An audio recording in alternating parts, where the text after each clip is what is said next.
weird noise? Yeah. Hey guys, Matt here with BleepinJeep. In the last video, we got a lot done on the Toyota truck. Today, we're gonna go to my favorite axle re-gear place, Red Scorpion. So let's get the truck loaded up and head on over there. I wouldn't trust anybody else. Let's get started. Check this out. Me and Josh have been working on putting a rear camera in here and this new stereo because my factory one was broken and I've never had a rear camera before. I've never really needed one except for when hooking up to trailers. That's the worst. Stop looking at us! Just by yourself, you back up there and then you got to get out and figure out where it is. I actually kind of like that for that. So I am moving up in the world.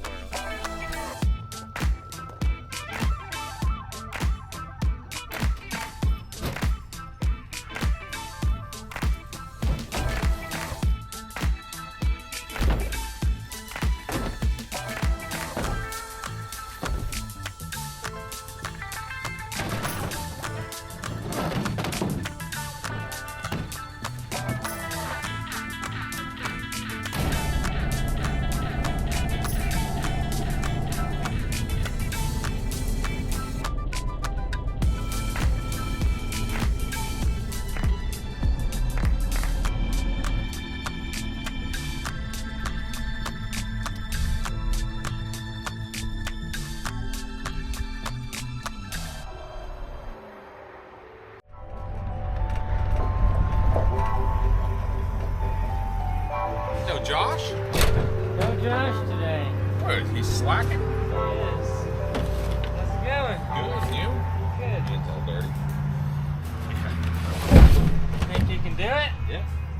I don't see why not. You guys remember Corey? What's up, guys? Well, this is going in my dad's Toyota pickup. 1991 Toyota pickup. I had one myself, same year. Did you? Yep. Except for it was on 40s. On 40s? This one is only on 31s, so What gears we putting in it? we're putting 488s? 488, I believe, yeah. You ain't driving on the interstate, right?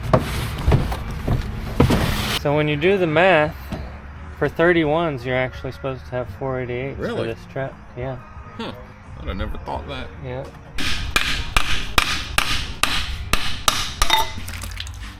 That would be enough. That would be a negative.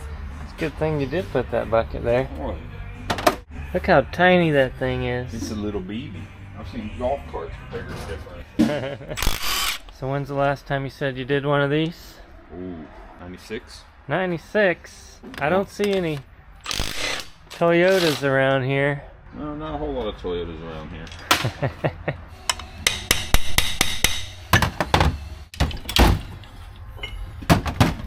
VLA. So you said you wanted to start with the most difficult one first? Yeah. Why is Another this one more difficult? Because it's still in this it's inside of this cage and you got to pop off the axles and everything. Your third member is like a Ford 9-inch, Yeah. and you don't have to shim the sides. It has retainers of some sort that you adjust the backlash and preload on with those. So it's literally put it in, adjust it, set your backlash, check it, and go. Alright. What I do like about the Toyota axles is that you can pop them off and just bring them in the back of your truck without having to bring the whole axle or the Jeep. Yeah. That does make it easier.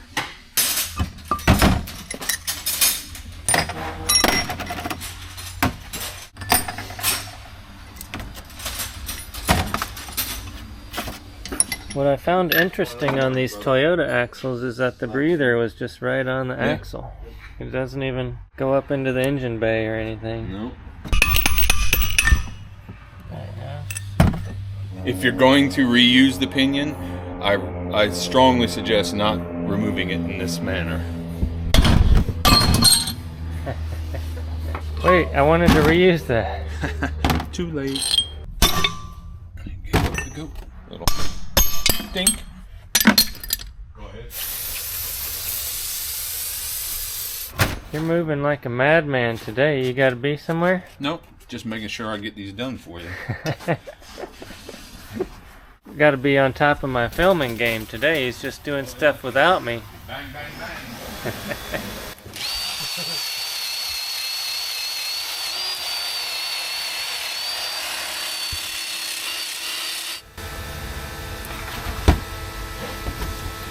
Those are interesting. Yeah, lock tabs.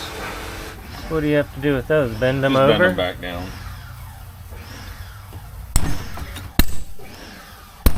You've never had a Toyota axle apart? It's first for you? Yeah, I don't do a lot of Toyota stuff. They're all basically the same. It's just some take different roads to get to the same place.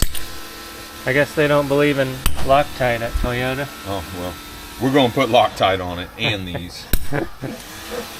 Now, do these come with the new kit, or do these go back on? I don't know how Yukon has their rebuild kit, their master install kits. If not, we'll be reusing these. Now, what made you get into doing this for a living? Tired of working for other people, and we just liked building Jeeps, and it got to the point where I didn't have enough money to continue to build my Jeep, so I spent other people's money to build their Jeeps and sort of got my fix. I just like doing it, and now I get paid to do it, so win-win. Do you still have time to build your own Jeep? No, not anymore. I've had knuckles, brand new busted knuckles, Dana 60 knuckles for my Jeep for the Super Duty axle that I still haven't switched out, and I've had them for 4 months. That just goes to show, if you turn your hobby into a business, it sometimes isn't as enjoyable as it once was. You still like it though, right? Oh yeah, no, we enjoy it. I love doing this. It's just, I don't have time to do my own personal. Yeah. In the wintertime we start slowing down, so. Say, not after this video, everybody's going to bring in their axles to you. You'll have more. Oh yeah. Well, the last couple videos we've done with you have provided us with several customers that didn't even know we were here and have driven from pretty decent distances. All because of y'all. Nice.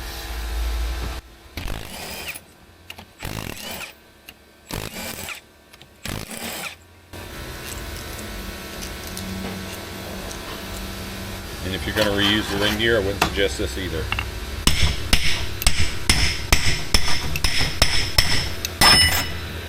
Got awful close to your thumb there. Professional. That was quick. That's why I love this thing. That's made by Yukon, right? Yep. Best money we've spent. What do you call this tool? It's a bearing puller from Yukon, and they sell an adapter kit. This is the adapter kit for doing Dana 60 pinions and such.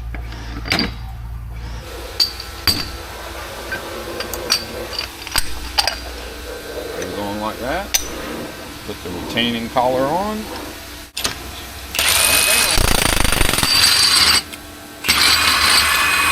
This is your axle bearing for the passenger side. Pulled the clip off and it's pressed on there. So we don't have anything that can get up underneath of it. So what I'm gonna do is take an old bearing race, tack it to it so our puller can grab onto that, so where we can pull it off and replace it and put a new one on. That's a good idea, because even if you had something that could get under there, it would ruin this little flange right here, because it's underneath that flange. Now it has to come off. Yeah. Now there is no choice. It must. Look at this. He's got an extension on there for this taller shaft. I don't have one of those. Call Yukon. They've got them.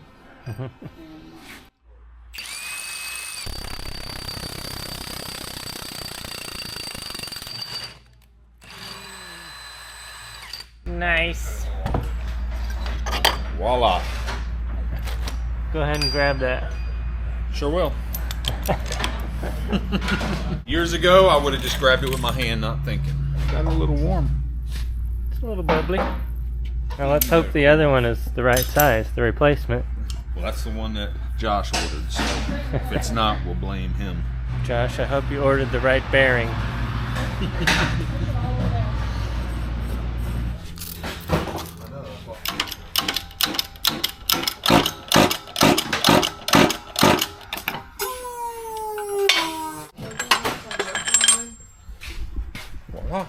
bearing. Alright, so it turns out the bearings that we got were the wrong bearings for the sides of the carrier. And why is that? So, they made two different carriers for the front of these Toyota pickups in 91. One is for V6, one is for a 4-cylinder. You all have the 4-cylinder truck, but somehow during manufacturing or building of the truck, they put a V6 front carrier in it, which has a much larger bearing than the 4-cylinder. So, Toyota, why you do that to us? So we're going to move on to the rear axle. He's got some bearings ordered, but they won't be here for another couple days, so we'll check back on that. We're going to see if we can get this rear one finished up. Fingers crossed. So we're going to mark the caps like we do all of them. This is just, I mean, other people take and they use numbers and letters and stuff. And I can always tell if we're the ones that did the gears, because if there's no pin marks in it, we didn't touch it. These are the side plates I was talking about that spin in, so you don't shim typically like you would a normal. This is more like a 9-inch Ford. These little clips here stop this ring from turning, so this ring is threaded and it will go in or out. So you can set preload, which is the amount of pressure that is holding it in to stop deflection, and you can also set your backlash by moving them over this way or that way towards the pinion or away from the pinion to Is there any reason to mark these before we take them off? Would that help us at all? No. We're just, because we're going to pull it, when you pull this off, that whole piece comes out of threads, because this piece is threaded along with that one. So okay. We'll just start from zero. Now you're mixing two axle pieces together. So one's on one side of the desk and the other's on the other.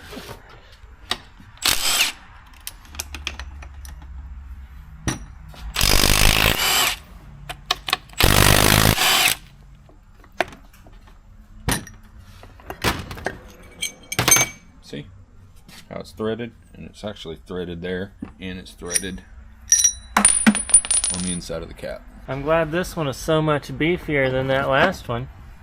Yeah, that one supports all your horsepower in that 4-cylinder. Yeah, look how small that one is still. That thing's tiny.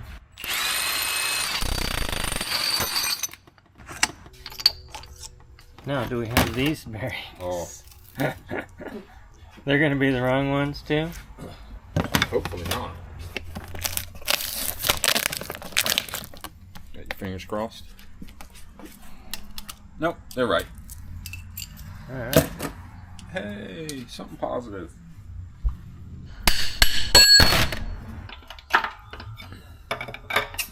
So Yukon was nice enough to send us a brand new drive shaft flange and everything. Well, that's not the install kit. That's the ring and pinion. Ring and pinion.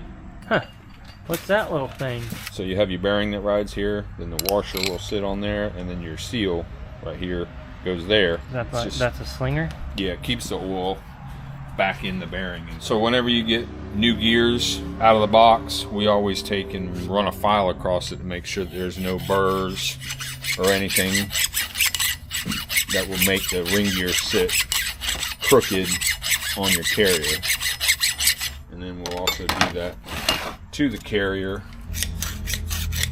Any little bit can hurt it when you're dealing with tens of thousandths of an inch. We do everything we can to make sure everything's perfect.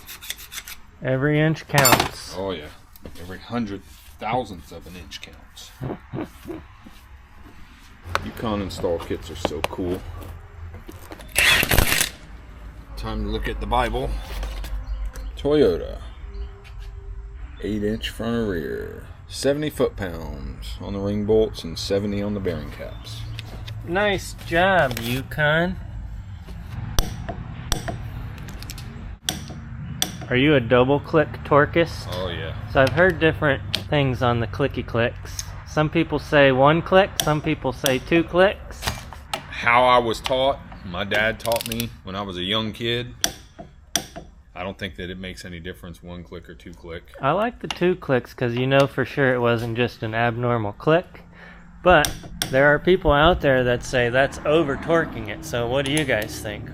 1 click or 2 clicks? 2 clicks ain't over torquing it. You're not putting any more pressure on it.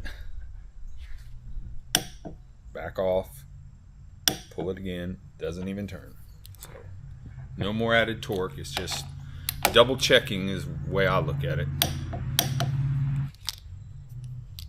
Voila. Is it voila or voila? Voila, voila. I don't know.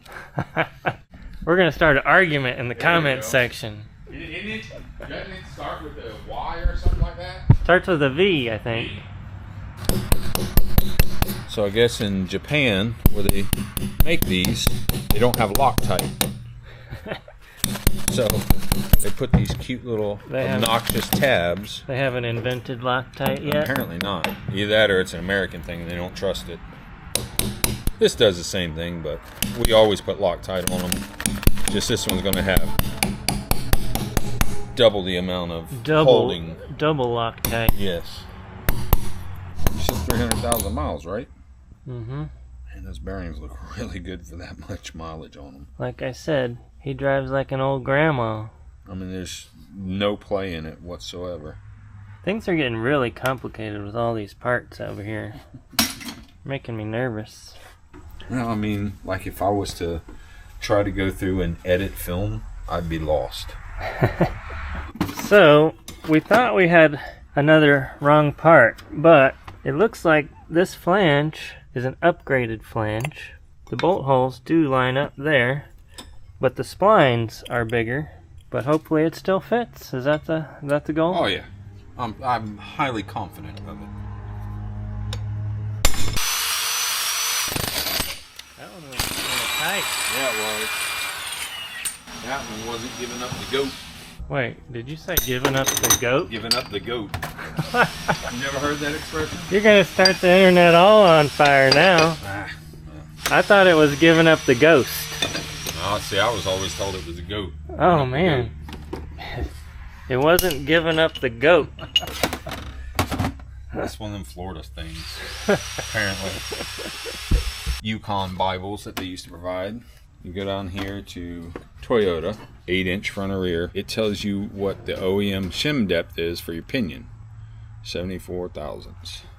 So let's see how far off it is, 76 thousandths. So that one obviously needed a little bit more to get the right pinion depth. Garbage. You mean trophy material? Well, yeah, 300,000 and it looks that good. That is a trophy. For sure. Actually, which ones are the Toyotas? I'll make my dad a trophy. So tell me why you changed the bearings in the races even if the old ones are good. Because they have 300,000 miles on it, and since we're already in it, there's no sense in not having brand new stuff in it. I'm sure that there's people out there that check the bearing and be like, oh, they're good, and send it, but we don't do that. That's much better. Oh yeah. Ooh, what is that? This is a tool that we had made for us. This has a friction fit. Your front bearing on your pinion has a friction fit. It's not press, it's just tight. Yeah. A lot of people use a flat chisel and tap it on or whatever, and we've been doing this for years. Watch your ears. Voila. Voila. Yep.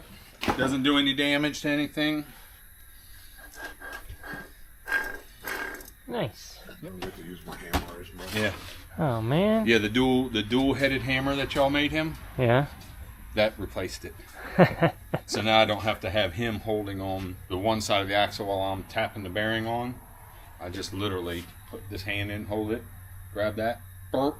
You're gonna have to find another use for that hammer. Oh yeah. The double dominator. We'll find something for it. You still got the double dominator? Oh yeah. It's in my toolbox.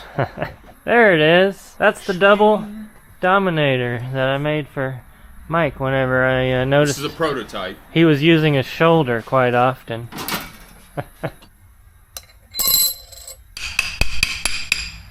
Yeah, you see what we're using. I've seen that tool before.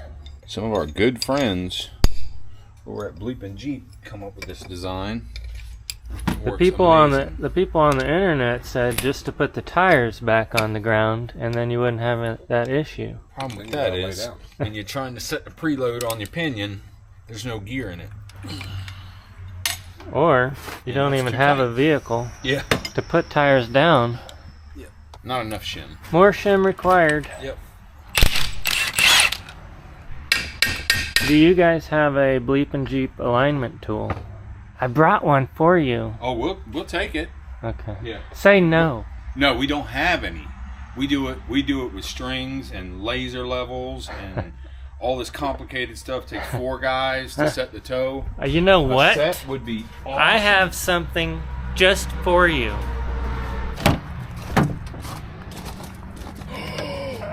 I brought you this.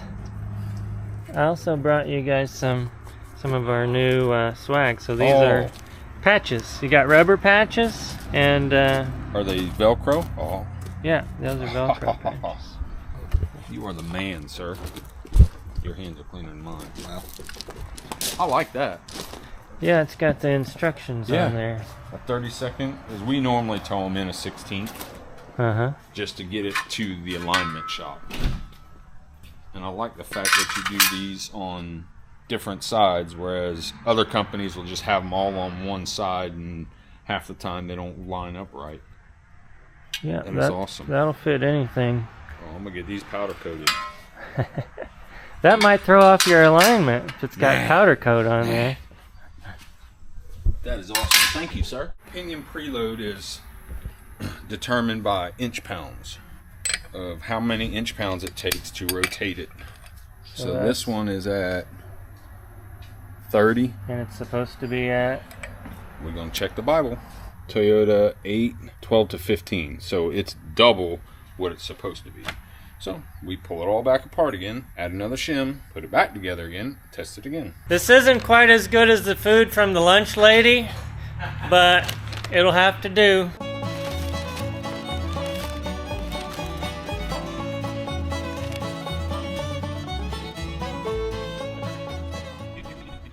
Oh, there went a wheel. Any luck? Okay, thank you, ma'am. Alrighty, bye. No luck, senor. So, we'll have to wait until the morning. You guys are just gonna have to wait for a couple seconds. I feel bad for you guys. Alright guys, huge shout out to Red Scorpion Offroad. So Corey over there worked his butt off to get these back to me as soon as possible, even though we had some bearing issues as you saw there. But if you guys are ever in need of anything Jeep related, not just re-gears, but if you need somebody to build a Jeep, if you need a lift, if you need suspension, any of that stuff, Red Scorpion, they have a location in Morristown. They also have a location in Tampa, Florida. So Tennessee or Florida, or even if you can travel to go see them, I highly recommend them. They're a great group of guys. And yeah, check them out. Red Scorpion. Apparently not just Jeep. Let's get these axles put in. We're gonna probably put the housing in the rear and then set this in. And then we've got to figure out how to get this chunk back in the front. Let's get started.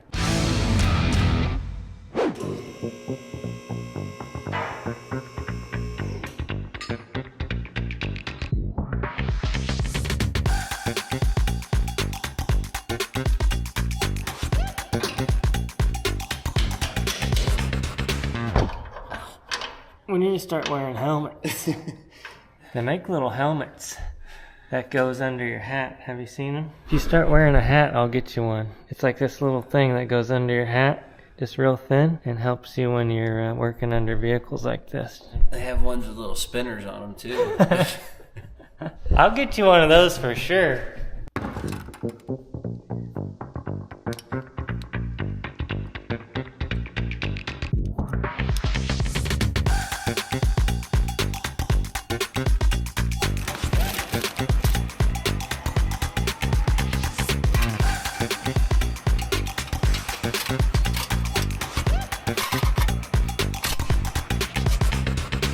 Keep finding things that need painted or cleaned. So we got these now. We can drop this axle back down and look how clean all this is. Look at that. Is there a wet spot on there? Yes. I know there is, because there was... Okay. Luckily I didn't hit it. Look at how clean that is. It looks like a frame off resto. It's in my head. Ouch.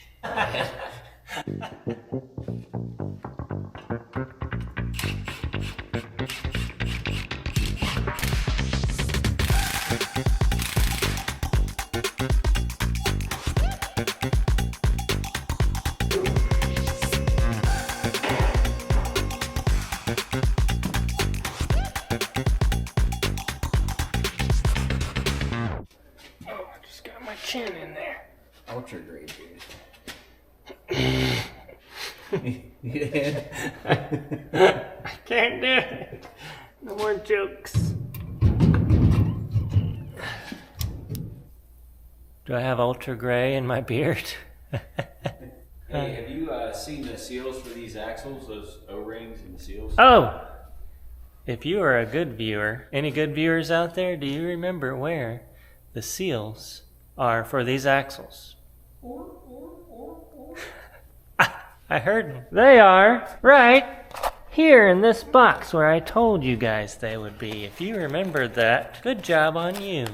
He didn't tell me that.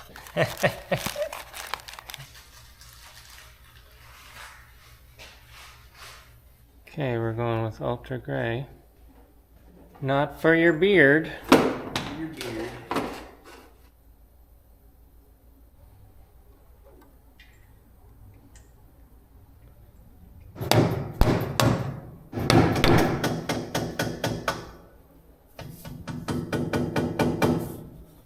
Okay, we're gonna try to slide these in real gentle like. Are you ready, Josh? I'm ready.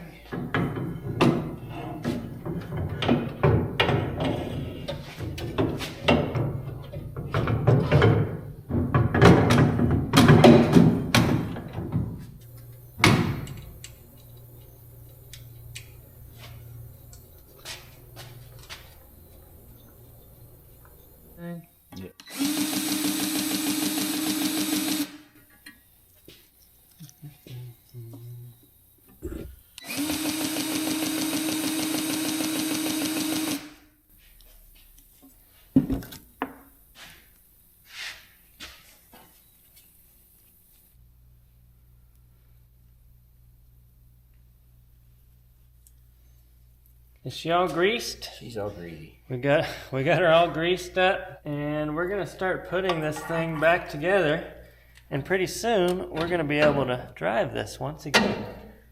This one's tighter than the other side was. Look at that.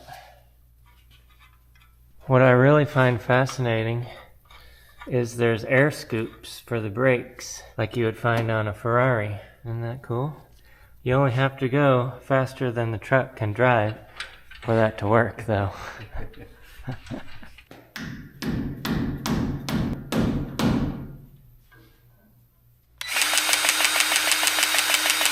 I've never had one of these. Not a sponsored video, but that makes life so much easier. Get one of these if you can. I've gone my whole life doing this number.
Alright guys, this is super exciting. It's not complete, obviously. We hail from Tennessee. We have things that still need to happen. We're still waiting on shocks. We've got the topper, well, I can't say everything that we're doing, but things still have to happen. But we're at a point where we can take this and drive it. So I think we ought to do that. Let's drive it. It's going to be bouncy, but... We got the axles, gears, ring and pinion put in. We've got fluid in there. We've got a new U-joint. We've got everything painted underneath. What else did we do? We got new brakes. New springs. New springs. Everything underneath in the drivetrain has been looked over and refurbished if needed. Exhaust. New exhaust. Motor mounts. Motor mounts. Lots and lots of things. So it's still going to ride like a bucking bronco, but I do want to see how the new gear set works. We also need to break that in and then let it cool down. And then we've got some more work to do on the engine. Let's do it.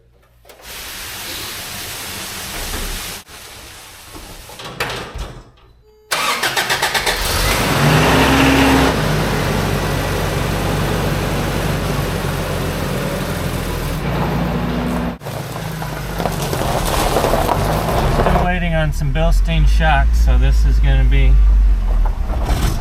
pretty bouncy. Oh, the brakes work. That's good news. That is good news. What are you listening to? I heard a weird noise. A weird noise? Yeah.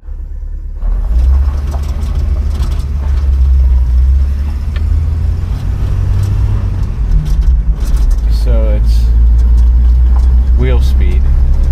It's not transmission speed, or doesn't change with the engine RPM, it changes with wheel speed. It sounds like it's coming from in here. I wonder if it's a speedometer. Speed up cable? Yeah. We had a sound of a squeaky like that when we started, but we thought it was like wheel bearing or something. It's not that bouncy. Shocks are actually doing anything. It's really not a bad ride at all.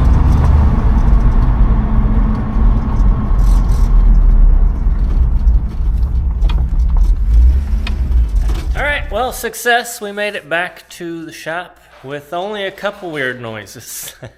We're going to put a fan on there, and in the next video, we're going to do a little bit of engine work and keep on working on this thing. So, thank you guys for watching. Make sure to hit the thumbs up, do the little subscribe and the bell, and if you really enjoy our videos, check out patreon.com/BleepinJeep. There you get extra perks. You get this video and all of our other videos early access. We have behind the scenes content as well and more. So check that out, and big shout out and thank you to those guys. We'll see you next time.